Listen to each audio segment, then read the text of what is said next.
Hi, Chris. Welcome to the Integrative Health Coach Success Podcast. Hi, appreciate you having me on. This is awesome. So thank you. Yes. Yeah. Our pleasure. I'm looking forward to our conversation. Your kind of niche is actually something that I haven't chatted about with, a specific IHP yet, as far as that being their sole focus. So I'm really looking forward to getting your take on how you're approaching that. What I would love to do to start is tell us a little bit about what you're currently doing with your IHP certification. I know you have IHP 1, 2, and HPH. So what are you currently doing? And then we'll talk about maybe how you found IHP and what you were doing before that. Sure. So I'm currently in the early stages of trying to build my clientele. So in my case, I kind of went in full blown to the IHP, level 1, level 2 HPH, and really, tried to quickly get through those or move as fast as I could. Because once I decided to do it, it was like, game on, let's get involved. So now I went through the programs while I'm still working full time in the financial services industry. Mm-hmm. So some may say, can you maybe transition and make the move at certain ages? Well, I'm here to say I hope you can, because I'm in it and I'm ready to do it. So yes, I am still full time in financial services while still trying to build the business and create and onboard some new coaching clients, as I go. So again, still early on. My primary focus has been the social media avenue, figuring out what my niches are, and just essentially starting to build a following. But the plan is to primarily do it via online. The benefit of still working full time is I've been able to utilize some of my coworkers and have enable them to come and do detoxes and things like that, right? And it's helped, right? So it gives me a little bit of a barometer on how to start to interact with people, what works, what doesn't work, and that sort of things. And that's actually been really positive, and I've gotten a lot of good feedback. That's great. Yeah, that kind of full-time avenue keeps you in the mix of the social, with a bunch of people rather than just being home by yourself trying to launch. Exactly. Yeah, that's absolutely. Great. Okay, so you mentioned financial services. So That's kind of what you've done up until this point. How did you find, or what got you interested, if you're, working your financial services job, what got you interested in things like health and wellness? How'd you find IHP, all of that? Yeah, so several years ago, well, this story goes back a long time, but our oldest son, who's now in college, he was in grade school, and it was interesting, how he was fitting in with his classmates. So he wasn't necessarily our athletic child. We have 3 children, mm-hmm. and his gym teacher suggested he start looking into CrossFit. So we got him involved. This was 7th, 8th grade. So we got him involved in the gym that his gym teacher was at. He loved it. Lo and behold, as my wife Diane continued to bring him to lessons and we'd go there, the other coaches were like, "Oh, why don't you try?" Right. So next thing you know, my wife Diane started taking it, and she started to get involved in CrossFit. And then one day I got a call at work saying, it was from the owner of the facility. "Hey, you need to get here and you need to start working out." Right. Now, I was doing things on my own, but it wasn't CrossFit workouts. So I was kind of guilted into doing it, but because we love spending time as a family, because they were doing it, I started to do it. And lo and behold, that started everything. So started to get into CrossFit. We were actively going. We changed gyms. Then there was an opportunity to actually become a partner in one of the gym, or the gym we were going to. So we did that for a couple of years. So we were part owners of a CrossFit gym, and that was eye opening. It was very interesting, from an ownership perspective, just the overall business. But it also gave us an avenue to continue to work on our health. And as we got older, the health became a primary focus of our longevity and making sure we were as healthy as we could be, for our kids. And like many others, my parents have their own health issues and challenges. So you see that and you want to just do the best you can to prevent that from happening. So as we started to kind of listen to podcasts and really get into more of that health journey, my wife, Diane, happened to be listening to one where the person was raving about this Dr. Cabral. And what he did basically for her gut issues. So we were like, well, this is really interesting, right? And it's all natural. So hence we started listening to Dr. Cabral's podcast. And so each morning we'd do our run, we'd walk a mile, and we'd be listening to the podcast. And as that, time went on and we continued to listen, then it was like, oh, maybe we should try some of these products. So we did. And we just bought into it. And, one day, Diane was like, you're really into this. Like, you're fascinated by it. Why don't you just go become an AHP? And there we go. That was it. All right. So a little hemming and hawing about, well, should I? I'm still working full time, this, that. And then it was like, no, this is a passion. This is what I want to do. And I was in it. And so I signed up, and next thing you know, it was, okay, how do we get through this? And, I wanted to kind of expedite the time, and go through it. But there's so much information and it's so thorough that you can't necessarily breeze through it. So you do have to take your time, but it was awesome, right? I mean, just the information and everything you learn has been tremendous. So. Yes. Yeah. And the beauty is that you can go back to it at any point, which the resources they provide, honestly, that, to your point, to be able to go back, re-listen to podcasts, look at all the educational materials they provide you, is really tremendous. I'm not sure you get that anywhere else. Yes. Yeah. It really, and then the ongoing support, the Q&As and all of that, it really is the community. It's like, you feel like you're a part of something, yes, which I think is so important when you're working for yourself, right? Most IHPs aren't necessarily working for, companies or in big offices, and a lot of working for themselves, and you're a home and you're by yourself, or, you're running a virtual practice, and it feels good to be a part of something bigger. And I think that the community that IHP has created provides that, which is so huge. And if someone asked me, did you ever see yourself doing this? And I can honestly say, no. We tend to be actually pretty private people. So to, get into the social media realm, and, I'd never been on Facebook, and now I'm in the Facebook groups, and like the information you get from, others is it's just really beneficial. Mm-hmm. And then to start saying, okay, you got to, kind of market yourself, out on the social media platforms. I mean, it's a whole new world. But in one sense, I do enjoy it. And I've come to learn that, if you want to succeed, and you got to take some risks. Mm-hmm. And being in corporate America for, 20 plus years, I don't know, that tends to get a little old after a while. Right. And I think there's some excitement in just helping others and helping them on their journey. So, it's been great so far. That's great. Yes. And the truth is that, there's like this saying, or I've heard someone say, the stuff that you stay up all night, researching and thinking about, and the stuff that like you're happy to dive into on your free time, like that's what you should, like, if you truly want to be happy in your work, that's what you should be, doing. And it sounds like your wife saw how much you were doing that, and gave you the nudge to go for it. I think the problem solving aspect is really interesting, to try to figure out certain things.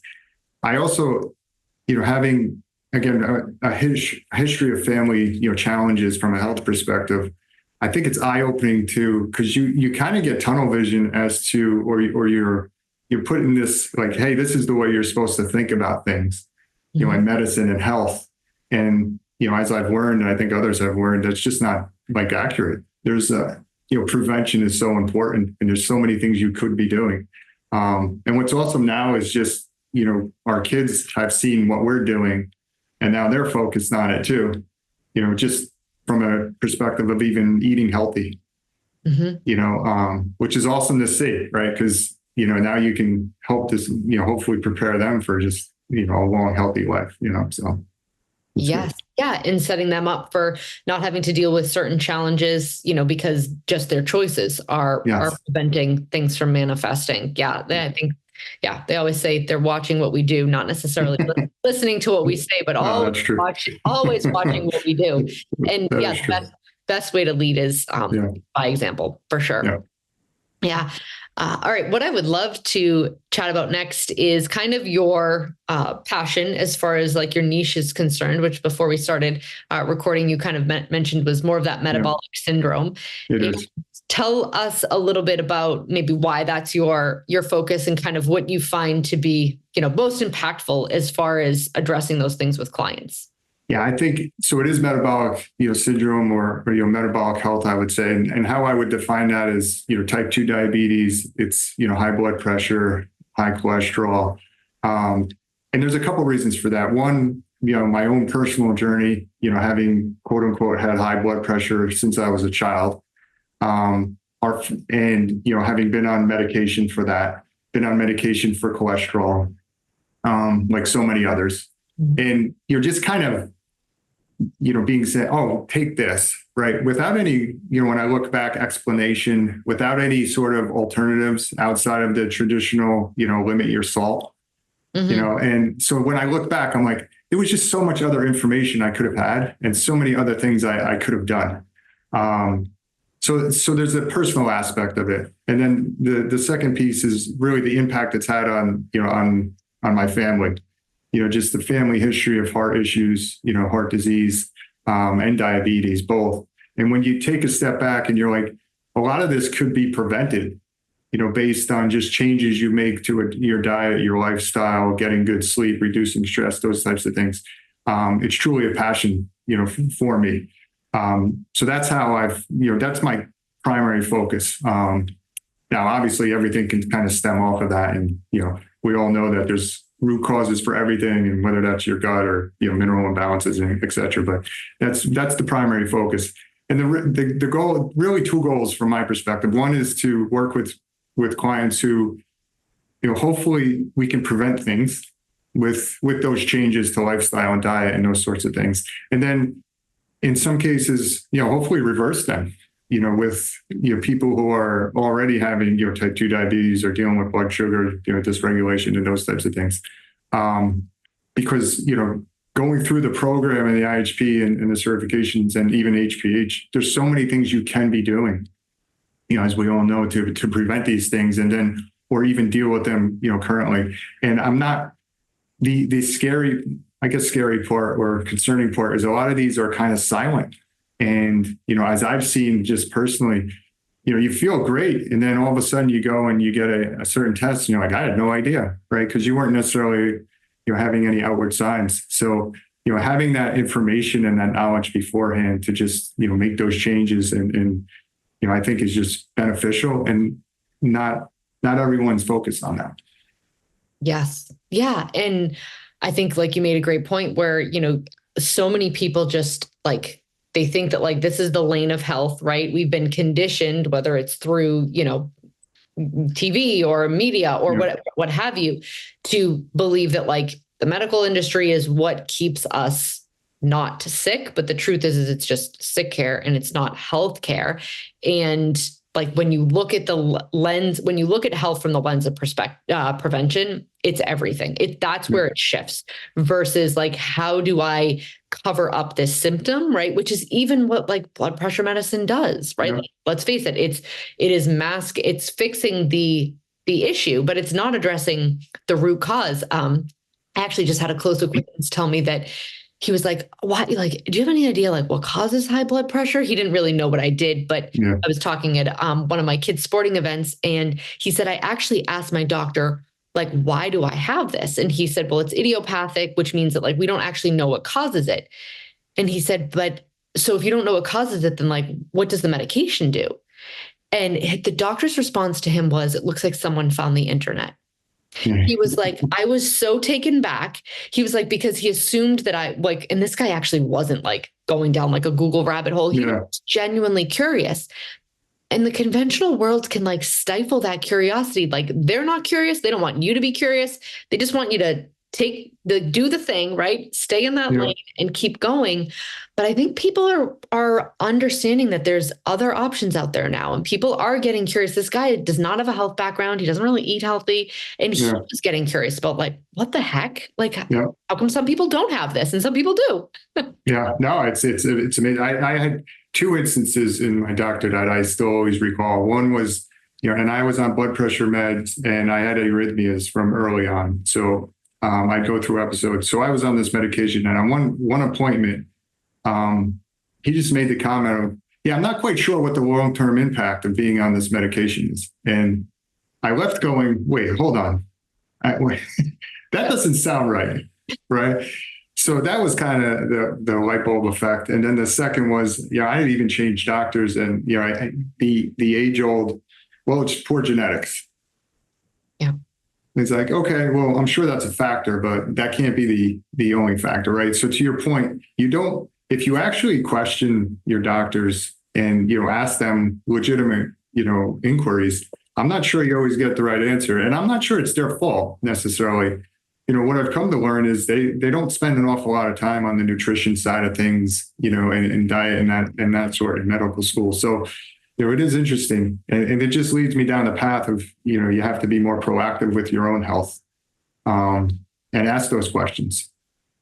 Because, unfortunately, I think the world we live in, it's just, hey, take this medication.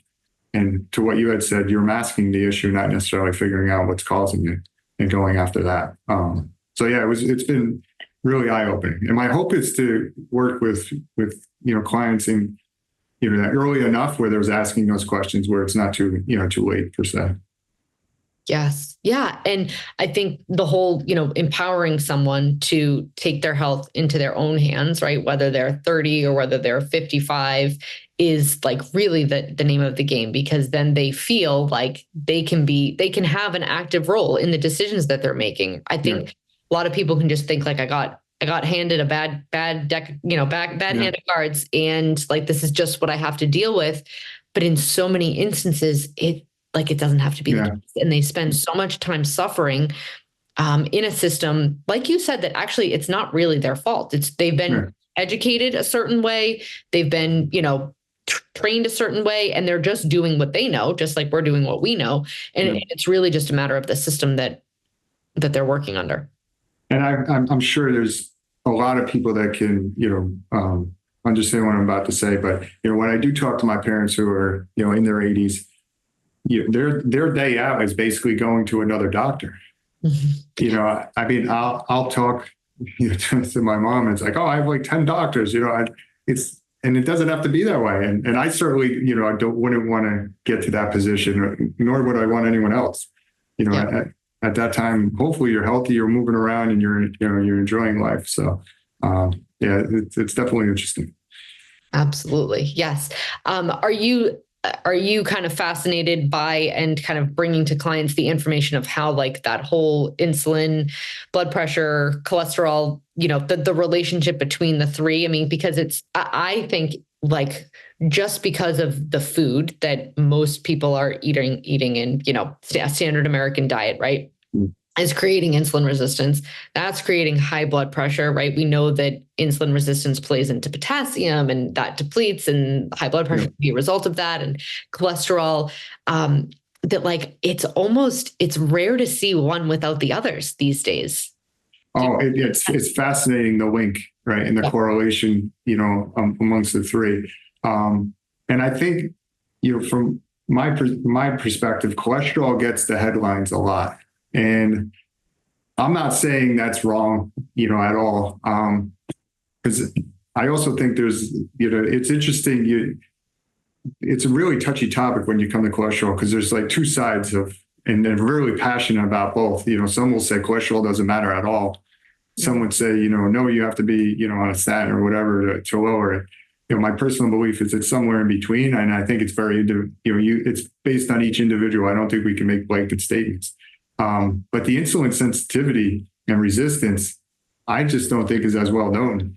Mm-hmm. And people don't focus on that, as much. And when you look at kind of the literature and some of the research, the insulin resistance and the inflammation have a huge impact on your overall heart health. And there are things you can do. And to your point, I still listen to a lot of podcasts and read up on a lot of people. I don't think it's strange when people say, oh, I went over to Europe for a week or two and I actually felt healthier, right? And they ate foods that they normally wouldn't eat. It's clearly saying something about like what we eat and what's in our foods here in the US, right? I think that's fascinating as well. And, what's amazing, I think, so, creates a lot of optimism. It's small changes you can make. It's, taking the walk after your meal. It's, maybe substituting a certain food group for a different food, making sure you get good quality sleep, and it's, you're reducing the stress, right? Like these are things that, outside of food these days, but, don't necessarily cost money, right? It's not like a financial, disincentive, right? Like you don't need to be wealthy to necessarily implement these things. These are things you can do. And they make a tremendous impact. It's the small, like incremental changes, I think, that over time, as you start to implement those, can really have a huge difference, in how you feel and in your overall health.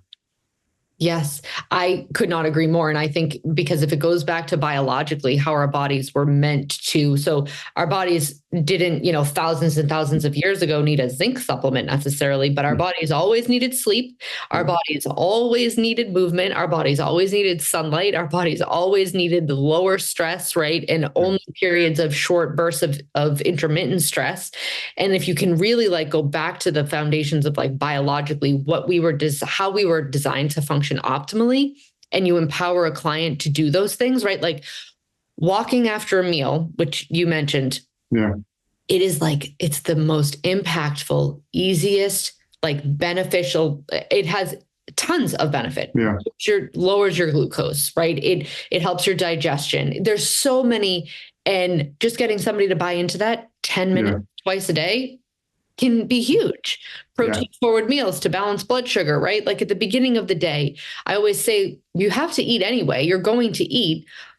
If you understand how to eat to optimize your wellness and lower your symptoms, great, because you're going to do it anyway. You're going to sleep anyway. Let's figure out the best way for you to sleep to get the most rejuvenating effects from it. Because it can be so simple. The simple things is just the order of the food you eat. Mm-hmm. When you eat your carbohydrates versus your proteins versus your fats, I mean, it can just have a tremendous impact. Intermittent fasting, or time restricted eating, however you want to call it. Just spacing it in between meals, or stopping eating, at 6 at night and, wait until the next morning. I mean, they can just have a tremendous impact on your overall health. And it's things like that you're not necessarily going to hear when you go for your annual visit. And part of the challenge is our society, we make it so easy to not be healthy. Mm-hmm. Right. And it's not judging anyone, because we're all busy, and with kids, or even if you don't have kids, it's just your work and everything else, and just we're always on the go. So it's easy to just, hey, I got to pick something up to eat this, or So I think we have probably a little bit backwards, Mm-hmm. About how to do it.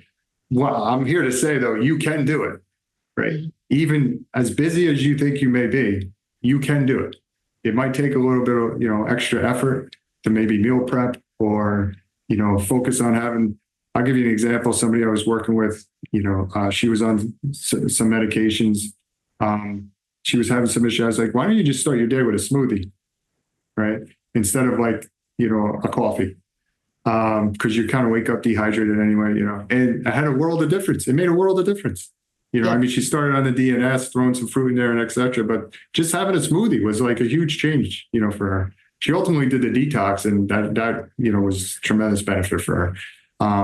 But again, these are like small things that you can do. And the impact is just great.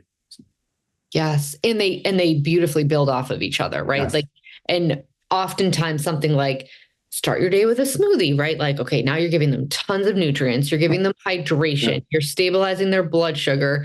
And then they start to feel a little bit better. And they're like, okay, Chris, what else do you have? Right. Yeah. Like it's that momentum that can build from getting small wins for clients. And I think as practitioners, sometimes we can probably like look at the grand scheme of things and know like, okay, these are all the supplements they should take. And these are all the things they should do. But sometimes if you just like spoon feed little things here and there, sometimes that can have just as much, if not a bigger impact on getting a client who like might feel a little stuck. And if she's on, tons of pharmaceuticals, right? You kind of want to start slow and get her feet wet in a more natural sense. And yes, the DNS is like the best easy win for clients, because it's just like chock full of everything that most people need.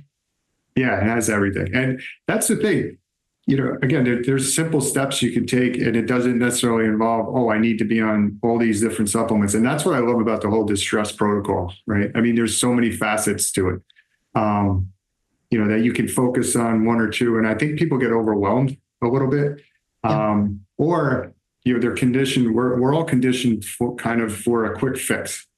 Yep. We want the results like tomorrow, right? I get it. I'm the same way in a lot of ways. So it's kind of educating and just coaching and being that support structure for them to say, hey, this may take a little while, right? Not that long, but it may take a little while. And that's why I think the detox works so well, because you can kind of get that immediate win. Yes. Or not immediate, but within 7 days, 14, however long you're taking it. And then they start to see, okay, there is something to this. And it helps you build some credibility, with your clients. So I tend to, kind of focus on that first, and then, getting their sleep situated if they're having some issues with that. Because I think if you get those two things, kind of moving in the right direction, a lot of the other stuff will fall into place. And then it's, again, about creating credibility, with the people you're working with. Absolutely. Yes. Sleep is, because if someone's not sleeping well, right now you're dealing with cravings that are more uncontrollable. Blood sugar isn't controlled as well. You're dealing with lower energy. So someone's not going to want to move. They're going to rely more on caffeine. They're going to have a backwards cortisol rhythm, right? Which plays into maybe potentially pulling on their thyroid eventually. Sleep is king in my book. And sometimes I will just start with sleep with clients, and there's no reason you might fix all of the other things that are going on, right? If your sleep gets better and you make better choices with your nutrition, a whole lot of inflammation can be rebalanced. Yeah. And I think if they're not sleeping well, that starts a conversation about why, right? And then it helps you down the path of root cause. Yep. And, so it's a really good indicator of just overall how someone, may or may not be feeling. And then, the other piece that I tie in, just where I thought HPH was so valuable, was just, again, the proactive approach. And there's just certain things you could be doing. When you start to measure things, and, I have my Whoop, strand on, and I know people use the Oura Ring and others, that information is just really, really helpful, overall. Because I thought I was like, oh, okay, I'm not in that bad a shape. And, I think I'm getting, decent sleep. And then you start looking, I'm like, well, apparently not. And then you start to realize, well, if I eat too late, if I eat a certain food, if I drink too much, have too much liquid, all these, it was this really stressful day. You start to see the impact that you didn't recognize, So I think when you start to measure things, it becomes really useful as well. I will say one of the challenges with our just medical industry is some of these things you need prescriptions for, which I still think it's a challenge. For example, there's a coronary artery calcium score test that I've wanted to take. I've taken it because I've gotten the prescription, but when I went to say, hey, I want to be proactive and just get an updated one, it was like, well, you can't because you do need a prescription. I was like, but if I'm willing to pay out of pocket, so I think there's things we still have to overcome from that perspective. But there's so much you can do proactively, on your own, that I think, on an annual basis, every couple of years, it makes a lot of sense to do it. Because again, some of these things might be building up silently and you're just not aware of it. Yes. Yep. Yeah. The issue starts 20 years before you actually, get the accumulative event of what's been brewing, so to speak. Yeah. The data, from the band, whether it's, any kind of biohacking device or, my God, what's the name that they use for things like the Oura Ring? It's escaping me. Something of bowls. Wearables. Oh, wearables. Yeah. Wearables. So whether it's a wearable or lab, right? Even lab testing, the data for people, I find, yes, the data absolutely matters, right? For us to develop a plan, but why I feel like it's most important for our clients is because it's motivation. They can see in black and white. Okay. So now they're not just going off your recommendation of you need to sleep better because it will improve, your resting heart rate, or your resting heart rate actually affects your sleep, or HRV, they're not going off your education and your opinion, they can see it in black and white. And then you're just guiding them on how to improve it. And I think a lot of people are motivated by the data, right? Same thing with labs. They can see in black and white, oh, okay, I shouldn't be eating these foods, or this is the overgrowth I'm dealing with. And then they get motivated to do something about it rather than it just being a concept that they could be dealing with it. One of the biggest things, we started wearing a continuous glucose monitor. So we said, let's just try this out. And I mean, again, fascinating, right? You could see the impact certain foods have. The biggest thing for me was, I have a decent commute when I do go in, to the office, and, recognizing that the impact stress has on your glucose level was fascinating, right? You can hear people say it all the time, but when you actually see it, and as I'm sitting there in traffic going, okay, I got to figure out a better way to not get stressed, whether it's meditating, whatever it might be while I'm in there breathing, there's a whole host of techniques, but it truly has an impact on you. And, until you until I see it, it's tough to kind of recognize it and say, okay, I got to make a change. And that's where I just think, the data is really useful. Absolutely. Yeah. It's so valuable in that sense. Again, it empowers somebody to make a change. And then you can see, all right, I've been making these changes. Oh, look, it got better, right? Oh, okay. Today I did some breathing exercises in the car and my glucose didn't spike as high. Yes. Because it didn't think I was running from a lion. It knew I was just sitting in the car. Yeah, exactly. And our bodies, when you think about it, in this survival sense of our bodies are actually truly always trying to protect us, right? Like you're in traffic stressed. Okay, you might need some glucose from the threat that you're perceiving, right? That adrenaline, that cortisol. So it's going to excrete some glucogenesis, give you some into your bloodstream fast in case you need it. Great, super helpful if you're actually in fact in danger, but you're not. And so being able to kind of explain these nuances to clients can create so many light bulbs and empower them to make change, which is what it's all about. Yeah. I think, the other challenge is the good and bad of having access to so much information. I think figuring out what the accurate and true source and how accurate that data is, can be challenging as well. Again, it's the good and bad, I think, of social media, because you could spread the word much more quickly, right? And to a lot greater audience. But I think some people also may be spreading inaccurate information or not 100% accurate. So, it's kind of weeding through that and figuring out, what's legitimate, information or science backed, I guess, and what isn't. So that's a challenge. But it's interesting. It's interesting to see it. I've learned a lot actually by doing that and just seeing what, others posts and other information they put out there, and then go, well, that's interesting. I've never heard that. And then you start to do your own research and you can say, oh yeah, that was, a legitimate fact or a really interesting, piece of information I didn't know. Or you can just say, well, clearly they didn't know what they were talking about. Because I can't find anything that supports what they just said, but, but it's interesting. It's interesting. Yes. Yeah. The information has never been more abundant. You do have to be careful with sifting through it and, finding what makes most sense for you. That's for sure. Okay. Where can everybody connect with you further? Where are you building your social media, websites, any place that you show up? Yeah. Website is KassaiHealthSolutions.com. And it's basically on Instagram, Kassai Health Solutions as well.